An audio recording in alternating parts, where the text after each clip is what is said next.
left Greenville and drove in the direction of Greenwood down Highway 25, hoping to find the Cedar Springs Historic District. A friend of mine had told me about a home within that district, a 3-story, 8-sided plantation home, very unique not only in the state but in the country. So armed with a few county maps, a guidebook, some printed directions, I set out. I thought, no problem, this is a pretty famous landmark in a pretty famous district. I'll have no problems finding it. But I did. The trip that should have taken about an hour and 20 minutes ended up taking 3 hours.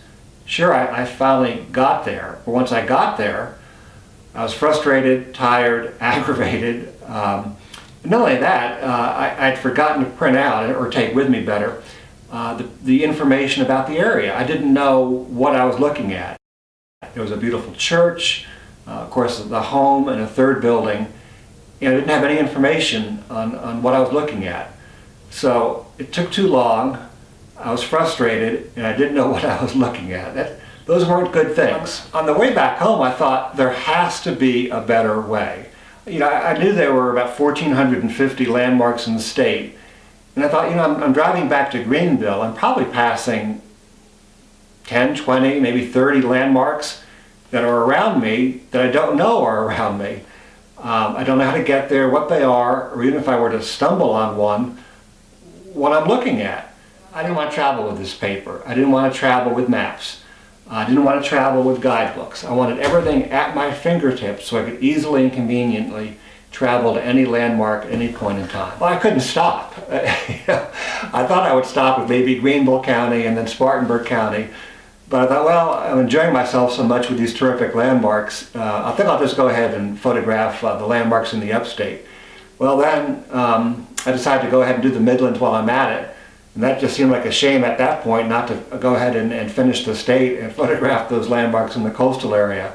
So at the end of all that, I visited nearly all, or all the accessible South Carolina landmarks, captured obviously the GPS coordinates at each site, took a current photograph, and took all that information along with a cut and pasted description from the South Carolina Archives and History website of each landmark, and put that all into ebook form.